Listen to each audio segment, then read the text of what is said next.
From Pacifica, this is Democracy Now!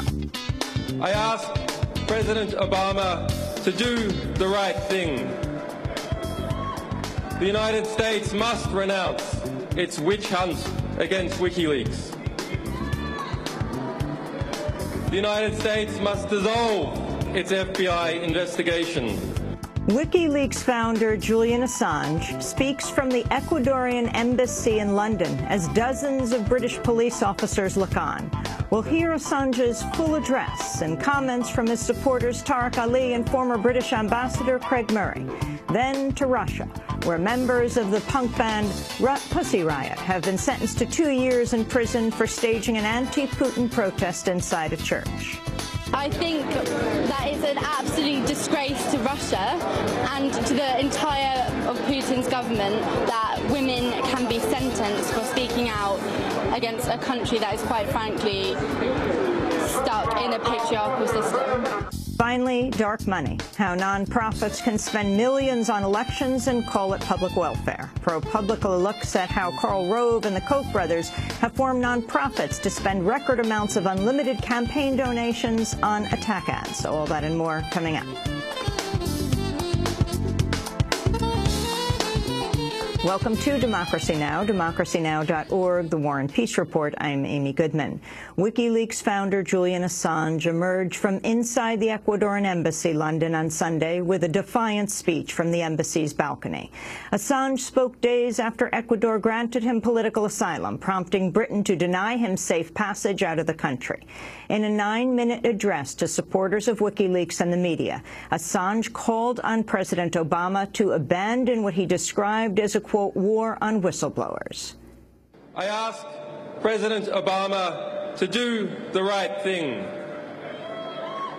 The United States must renounce its witch hunt against WikiLeaks. The United States must dissolve its FBI investigation. The United States must vow that it will not seek to prosecute our staff or our supporters. The United States must pledge before the world that it will not pursue journalists for shining a light on the secret crimes of the powerful. We'll play the full address of Julian Assange after headlines. At least 13 people were killed over the weekend in 3 separate U.S. drone attacks inside Pakistan. The attacks come as Pakistanis celebrated the end of the holy Muslim month of Ramadan. The U.S. says its drone strikes target militants, but the Obama administration's policy is to deem all adult male victims as militants unless exculpatory evidence emerges after their deaths. The last UN monitors have withdrawn from Syria, marking the end of a 4-month mission. The mission announced its dissolution last week amidst unrelenting violence between government and rebel forces. Earlier today, the Syrian regime launched a new assault to retake the Damascus suburb of Muadamiyah from the opposition. On Sunday, Syrian President Bashar al-Assad attended services at a Damascus mosque, his first public appearance since a bomb attack killed top members of his cabinet last month. The UN, meanwhile, has confirmed veteran Algerian diplomat Lakhdar Brahimi as the new international mediator for Syria, replacing Kofi Annan. UN spokesperson Eduardo Del Bui announced Brahimi's appointment. The violence and the suffering in Syria must come to an end. The Secretary General appreciates Mr. Brahimi's willingness to bring his considerable talents and experience to this crucial task, for which he will need, and rightly expects, a strong, clear, and unified support of the international community, including the Security Council. President Obama continues to invoke the record of newly announced Republican vice presidential candidate Paul Ryan on the campaign trail. On Saturday, Obama compared his signature health care law to Ryan's proposal to turn Medicare into a voucher program. So here's the bottom line. My plan saves money in Medicare by cracking down on fraud and waste and insurance company subsidies. And their plan makes seniors pay more so they can give another tax cut to millionaires and billionaires.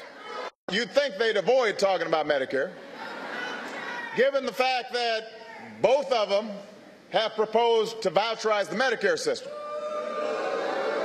Republicans have accused Obama of slashing more than $700 billion from Medicare, even though the cuts actually come from insurers and providers. Speaking in Florida, Ryan rejected charges he seeks to gut Medicare, citing his family's personal experience. When I think about Medicare, it's not just a program. It's not just a bunch of numbers. It's what my mom relies on. Medicare was there for our family, for my grandma when we needed it then, and Medicare is there for my mom while she needs it now, and we have to keep that guarantee.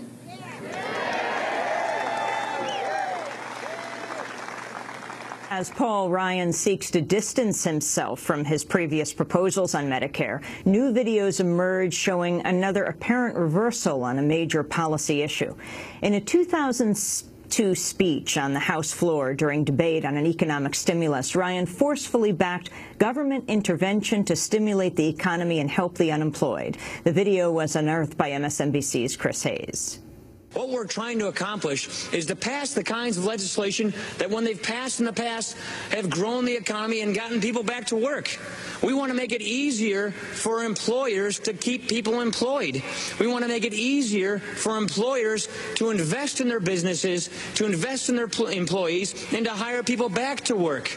And on top of it, for those people who have lost their jobs, we want to help them with their unemployment insurance and with health insurance. What we're trying to accomplish here is a recognition of the fact that in recessions, unemployment lags on even well after a recovery has taken place.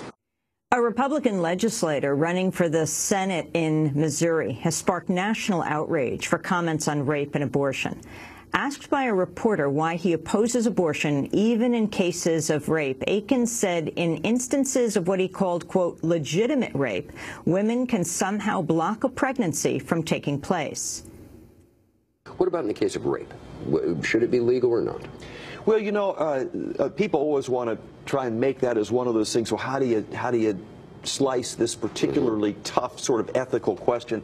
It seems to me, first of all, from what I understand from doctors, that's really rare. If it's a legitimate rape, the female body has ways to try to shut that whole thing down. But let's assume that maybe that didn't work or something. You know, I think there should be some punishment, but the punishment ought to be in the rapist and not attacking the child. Todd Akin is a six-term Congress member with Tea Party backing in his race to unseat Democratic Senator Claire McCaskill. He later issued a statement saying he misspoke. But last year, Akin supported a Republican measure that called for permanently barring federal abortion funding, allowing exceptions only in the case of, quote, forcible rape. Prosecutors in Kansas have dropped the nation's first criminal prosecution of the reproductive health services group Planned Parenthood, ending a 5-year ordeal. Planned Parenthood's affiliate in Kansas and mid-Missouri had faced charges of failing to assess the viability of fetuses before abortions. Although most of the charges had already been dismissed, prosecutors announced Friday they were dropping the entire case. Striking workers at the South African mine where police shot dead 34 people last week face a deadline to return to work today or face the loss of their jobs. The victims were killed more than a week after walking out at the Marikana platinum mine owned by Lonmin, the world's third largest producer of platinum. Police say they shot after workers armed with machetes ignored calls to disperse, but the workers' union says the police committed a massacre. In response, South African President Jacob Zuma announced a week of national mourning as well as the formation of a commission of inquiry. I've decided to institute a commission of inquiry. The inquiry will enable us to get to the real cause of the incident and to derive the necessary lessons too. However, today is not an occasion for blame, finger-pointing, or recrimination. Today challenges us to restore calm and to share the pain of the affected families and communities. The shooting marked the worst mass killing in South Africa since the end of apartheid. The head of South Africa's Association of Mine Workers and Construction Unions said it evoked memories of the Sharpeville massacre of 1960. I thought the history that I read about Sharpeville massacre was a history. I never thought that in 2012 we will experience the same massacre under the democratic elected government by ourselves. This is a shame. 2 U.S. soldiers were killed in Afghanistan Friday when a member of the Afghan police force opened fire. It was the latest in a spate of shootings by members of the Afghan forces against the U.S.-led NATO occupation. A NATO spokesperson announced the attack. This morning in Farah province, a member of the Afghan local police shot 2 American soldiers, killed them, and the shooter has been killed as well. The investigation is still ongoing, and we have no findings yet in terms of what the reason for this insider threat incident was. And protests against the U.S.-backed monarchy in Bahrain continued over the weekend, leading to at least 1 death. A 16-year-old demonstrator was killed Friday in what activists called a brutal attack by the Bahraini police. The victim, Hussam al-Haddad, was reportedly shot before being assaulted by police in civilian clothes. His death came days after the prominent Bahraini human rights activist Nabil Rajab was sentenced to 3 years in prison. To see our interview with Nabil Rajab, you can go to our headlines at democracynow.org. And those are some of the headlines. This is Democracy Now!, democracynow.org, The War and Peace Report.